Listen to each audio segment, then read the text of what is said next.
Halo, selamat datang kembali di channel Panduan OPS. Oke, kali ini saya akan bahas Excel lagi, yaitu tentang fungsi if. Apa yang akan saya bahas tentang if ini sederhana, yaitu logika dasarnya seperti apa, kemudian bagaimana mengaplikasikannya. Dengan pemahaman logika dasar yang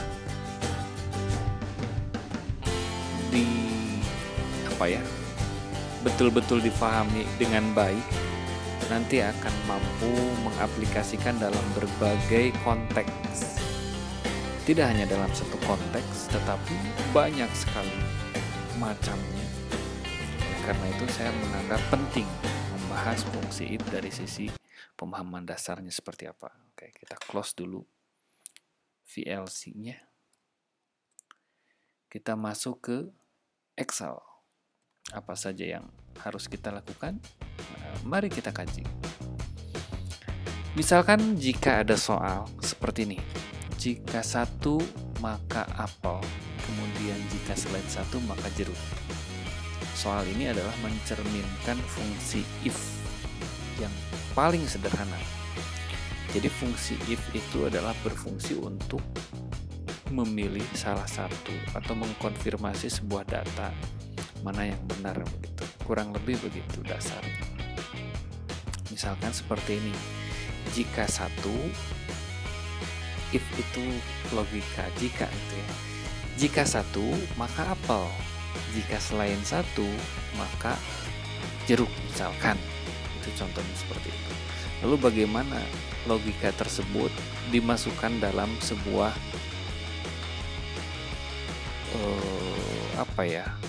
sebutnya itu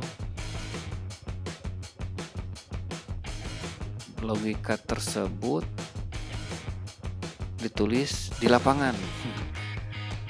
Bagaimana versi Excelnya seperti apa? Misalkan versi fungsi Excelnya itu seperti apa? Oke, kita langsung praktek saja. Misalkan di sini adalah kolom untuk nilainya, misalkan 1, 2, 3 dan lain sebagainya. Misalkan contoh 1 saja. Oke. Dan di sini akan saya simpan logikanya, fungsinya. Untuk membuat sebuah logika itu harus didahului dengan sama dengan. Kemudian if. Sini if logika tesnya seperti apa, kemudian nilainya jika betul seperti apa, kemudian nilai jika salah seperti apa. Jika nilai yang ada pada sel A3 sama dengan 1, maka ingat, jika betul, jika salah. Jadi kita akan menuliskan nilai jika betul. Jika A3 itu bernilai 1, maka apa? Untuk teks, kemudian format di luar nomor, itu harus menggunakan tanda kutip. Misalkan di sini, jika 1 maka apel. Kemudian jika selain 1 maka jeruk. Soalnya kan begitu.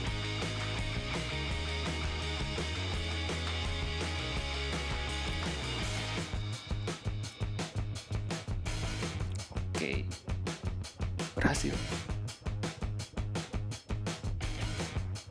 Kita copy dulu untuk membuat perbandingan. Hasilnya adalah apel. Oke, fungsinya bagaimana kita tulis lagi di sini. Yang dituliskan di sini adalah di kolom B3 adalah if A3 sama dengan 1 dalam tanda kutip apel, koma dalam tanda kutip jeruk. Oke, bagaimana kalau nilai ini kita ganti 2? Jadi jeruk. Kalau 3 jadi jeruk juga. Kenapa angka 3 menjadi jeruk? Karena logikanya adalah jika A3 atau yang ada di sini itu sama dengan 1, maka apel. Nah, di sini kita tidak memberikan pilihan tertutup. Artinya, jika selain 1, maka jeruk. Lalu bagaimana caranya supaya kita hanya bisa memilih 1 atau 2 saja? 1 dan 2 saja. Selain 2 itu hasilnya tidak muncul misalkan. Itu juga bisa. Tinggal fungsinya seperti ini. Misalkan. Oke, ini kembalikan 2 dulu ya. Oke, kita copy saja. Logikanya adalah seperti ini. Sama dengan if jika A4 sama dengan 1, maka nah, di sini kita tambah lagi sama dengan if-nya. Jika A4 sama dengan 2, maka jeruk. Nah, dengan cara seperti ini, itu akan menghasilkan kemampuan yang berbeda dibandingkan dengan cara yang di atas. Jadi ketika nilainya kita ganti selain 1 dan 2, dia tidak akan memproses false. Jadinya seperti ini. Kenapa? Karena kita memang membatasi hanya angka 1 dan 2 saja. Oke. Misalkan kita tetap akan membatasi, tapi kita tidak menggunakan istilah false. Misalkan kita akan menggunakan istilah tidak ada data misalkan. Itu juga kita bisa membuat logikanya, bisa dikatakan ini logika multi kondisi. Bisa dibilang seperti itu. Karena kita mengkhususkan angka-angka tertentu minimal ada 3 variabel. Variabel pertama untuk memunculkan apel, variabel kedua untuk memunculkan jeruk, dan variabel ketiga untuk memunculkan kata-kata tidak ada dalam data. Rumusnya adalah seperti ini, sama dengan if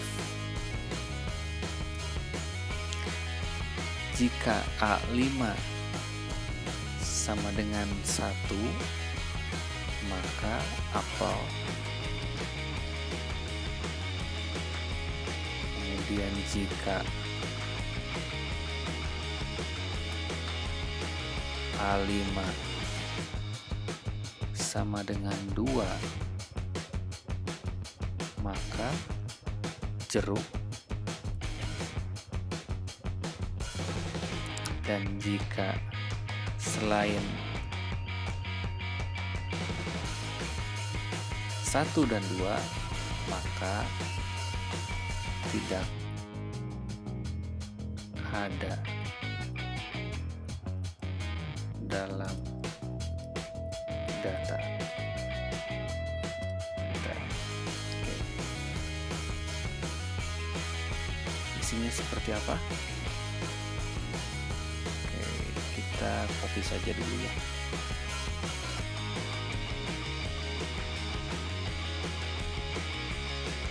Biar tahu perbandingannya seperti apa. Ini dia perbedaan rumusnya.